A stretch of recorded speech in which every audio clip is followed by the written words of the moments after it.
Because on the surface, Tami, you say, like, what are they crazy? Like, what are they doing? Like, they have to get out. And it's not that simple because this stuff is so complicated because getting out means giving up home. And that's not easy when it's giving up your mother when it was the only mother you ever had. And you love your mother. How could you possibly give her up that easily?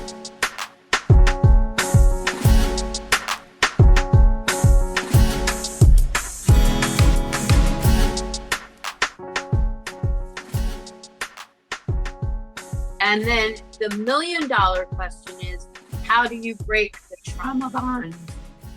So let's define it for your listeners, okay? What's a trauma bond? What do you have in mind? Let's just make sure we're on the same page.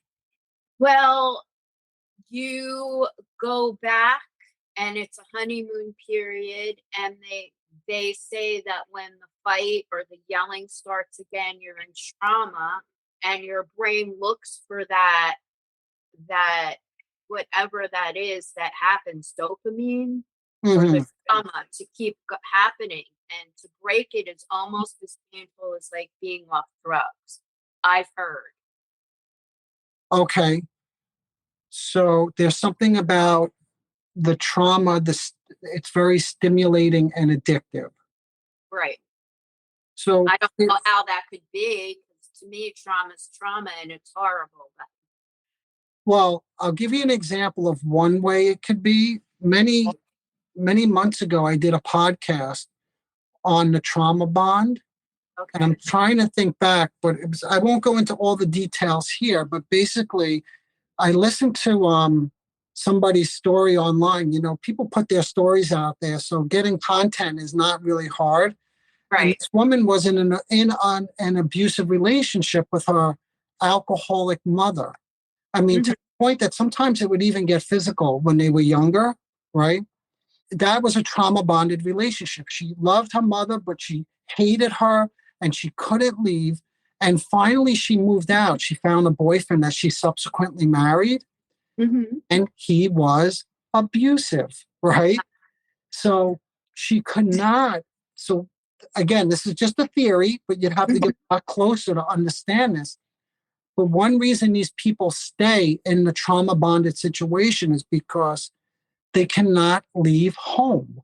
In other words, this boyfriend represented her abusive mother. And even though she left, she could not leave emotionally.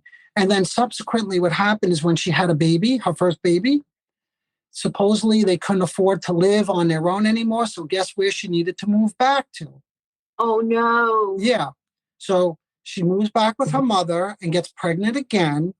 And during the pregnancy, gets into a fight with her mother, who punches her in the nose. Her water breaks. She's in the hospital. The mother goes with her. They're fighting intensely.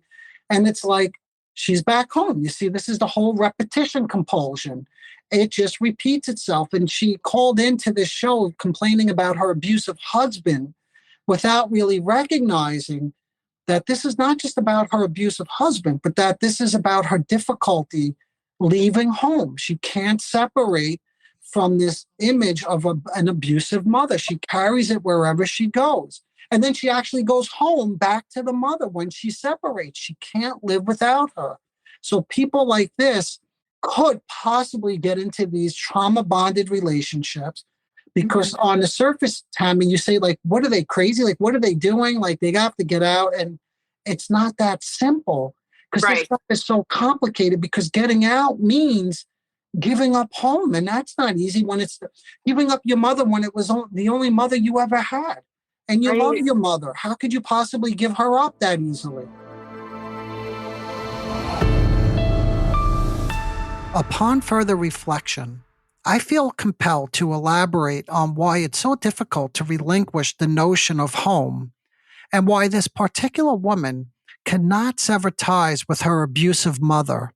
Additionally, the interviewer, as you will soon hear, touches on the concept of, and I quote, the honeymoon period and its unyielding nature. However, we did not delve deeply into the significance of this period and, more crucially, how we can support someone navigating this period, or someone who's entangled in this type of trauma-bonded relationship. I spoke about this in far greater detail over 2 podcast episodes, but in short, trauma bonding is a psychological pattern where individuals form intense attachments to manipulative and abusive relationships despite recognizing the harm. This often serves as a defense mechanism against early emotional voids and unprocessed losses from childhood. This is known as pathological mourning. So, yes, what I'm suggesting is trauma bonding, these toxic relationships, these sadomasochistic relationships, according to one particular theory, are driven by an inability to mourn an earlier loss. That's what I'm calling pathological mourning. Pathological mourning plays a significant role in creating and perpetuating these relationships. It involves an individual's inability to fully grasp a loss, so therefore they cannot grieve or process early losses.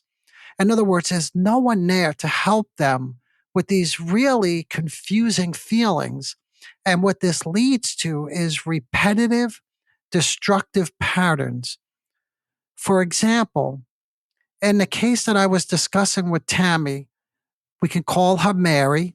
In the case of Mary, her traumatic bond with her verbally abusive, alcoholic mother was characterized by a desperate need to fill the emotional void left by her mother's neglect and abuse. In the abuse, Mary felt that she received her mother's exclusive attention. That's what she said. I'm quoting that. Exclusive attention.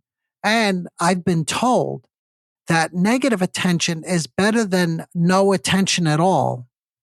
Why, you may be asking?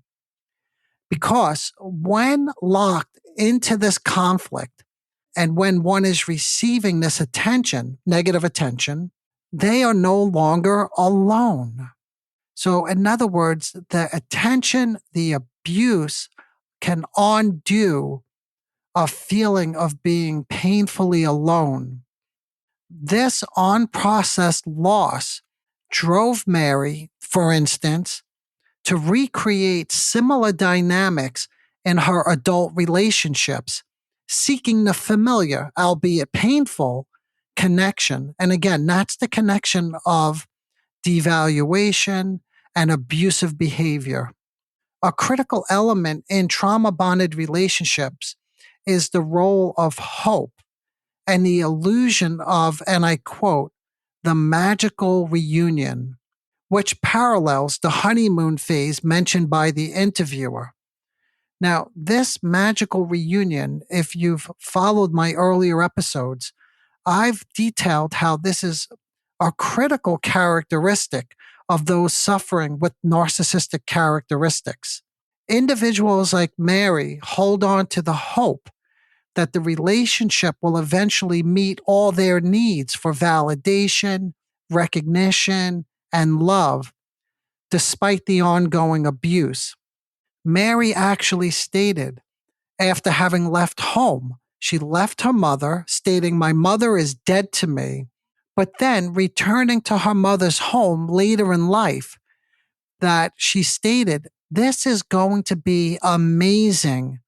And I quote, "Oh my God, she's going to be my mother." And that Mary was going to be, and I quote again, "the golden child."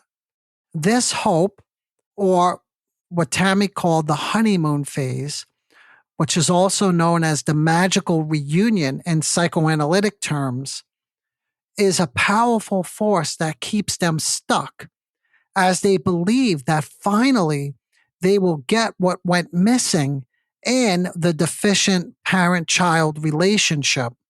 The individual who's entrapped in this sadomasochistic trauma bonded relationship feels the exclusive attention when their partner, in Mary's case, her mother, and then subsequently her husband, screamed at, or devalued her. And this, ironically, fulfilled her need for connection, albeit in a pathological nature, of course, but nevertheless was quite fulfilling, because when you are in conflict with somebody, you are deeply connected. Mary lived in two worlds: the fantasy of the magical reunion, where she's, again, I quote, the golden child, and the harsh reality of continuous abuse. This is what we call, again, in psychoanalytic terms, this is splitting. And this splitting allowed her to maintain the illusion of a hopeful resolution while simultaneously remaining entangled in a toxic relationship. In this case, if we want to start thinking in terms of technique, I say technique, but I mean what would be helpful to somebody like this in this type of relationship. I find it helpful to get close, for instance, to Mary's experience and what she imagined it would be like when she returned home to live with her mother. Again, in earlier episodes, I referred to this as appreciating the subjectively useful component of something that's maladaptive. See, just because her going home we know it's not good for her, we have to keep in mind that this serves a very important function.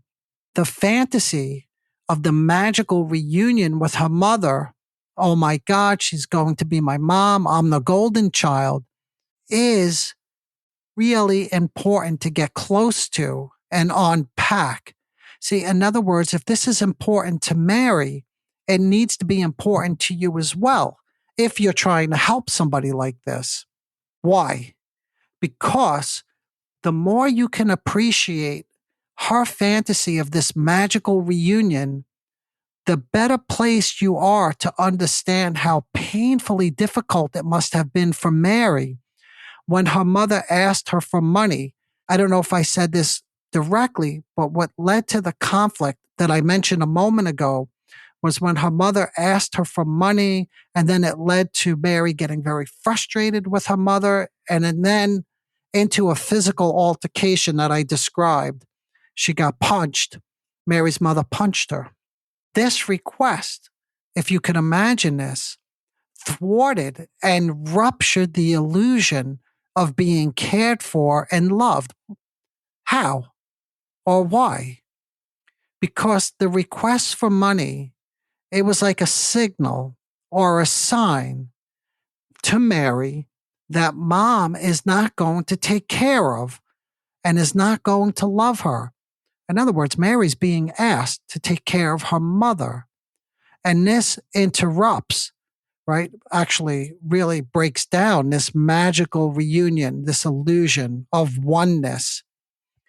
This turns into a tormented attempt to regain contact through the induction of a mutually addictive misery, right? That's the fight. That's the chaos that I described. When you slow down the story, you hear that when this request was made, Mary said, I was furious with her. She punched me in the face. Now, this stuff is so subtle, but so important to tease out or pay attention to, which is Mary was furious with her mother. And again, in terms of technique or interventions or tools that you could use with somebody like this, you would want to slow this down and inquire, what got you so furious? What enraged you? What were you hoping for? Right? Get her a little closer to this fantasy of what we're calling the magical reunion. So, because the part about her being furious goes by so quickly, it's important to pay close attention and to pull this to the fore. It is as if, in the complete chaos, Mary can say to herself, again, this is not conscious. If you feel as bad as me, right? That's the fighting with her mother. If you feel as bad as me, there's a togetherness now. And therein lies the perfect union, not the way she imagined it, right? Not the golden child, but now it's a perfect union in terms of them being locked into the old dynamic, right? This is what she grew up with. And again, in terms of technique, if you have somebody like this in your life, or in terms of tools, or way you could speak to somebody, it's the togetherness and the separation.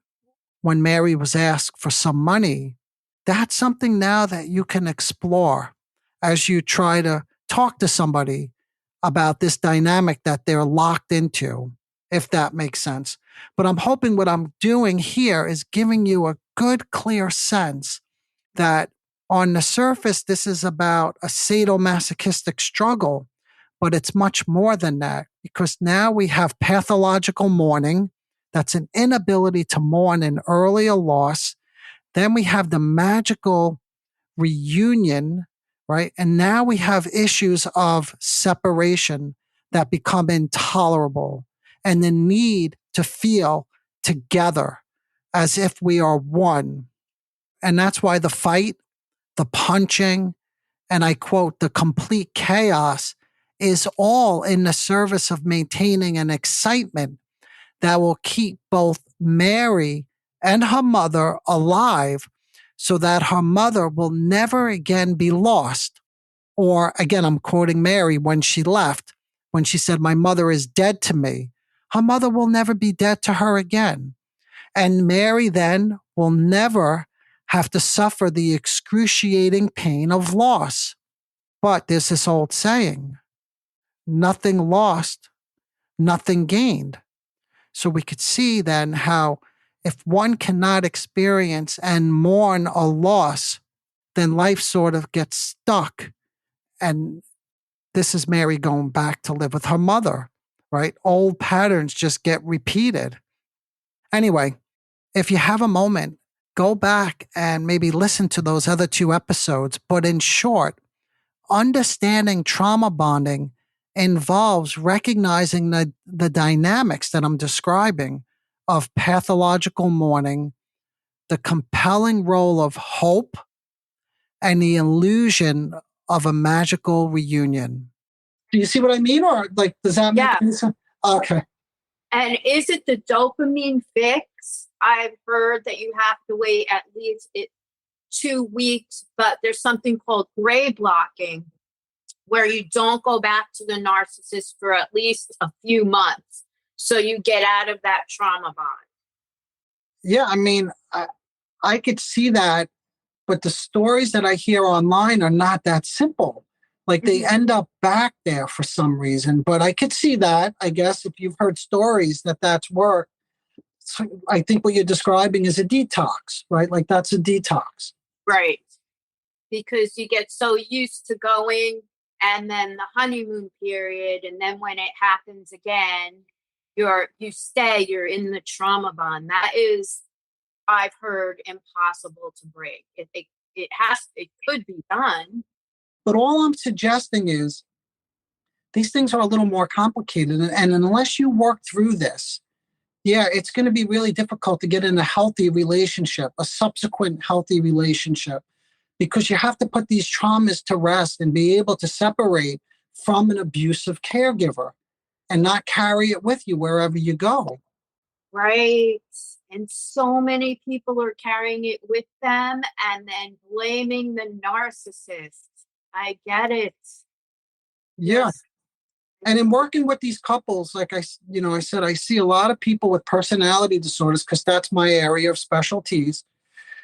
You get really close to these fights and it's always the guy is the villain, but then when you get the details, what you begin to hear is she was choking him, and then he pushed her on the floor. I'm just saying that because it's not always so simple as he pushed me on the bed or he pushed me out of the way.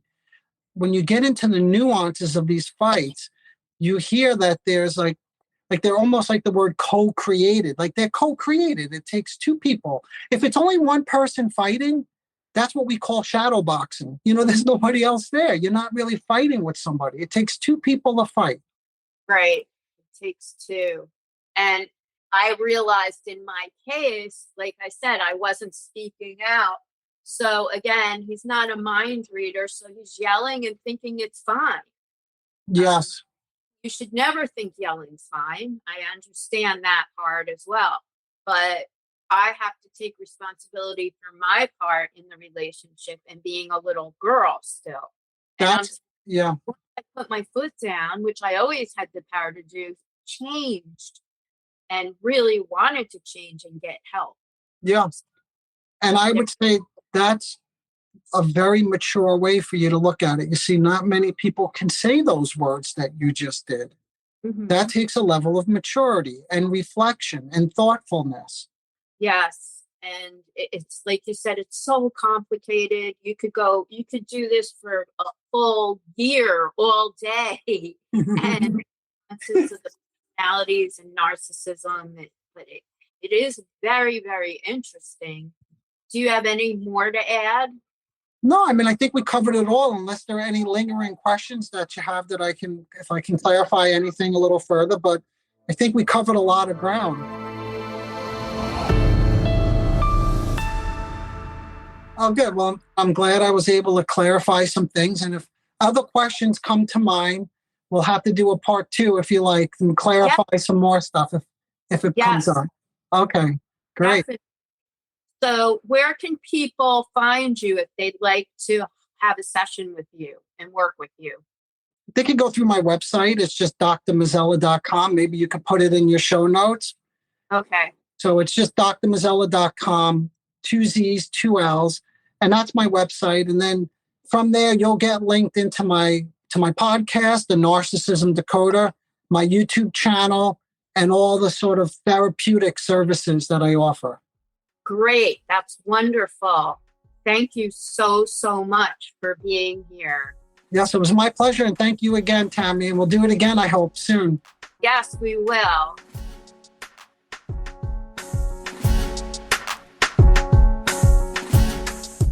Disclaimer alert. The Narcissism Decoder podcast is provided for general information purposes only. The content presented in this podcast is not intended to diagnose, treat, or cure any psychological condition related to narcissism. The content on this podcast should not be considered a substitute for professional medical advice, diagnosis, or treatment. For specific advice pertaining to narcissism or any other psychological condition, you could reach me directly. I am an experienced mental health practitioner who is always taking on new patients. If you would just like a consultation, I can do that too.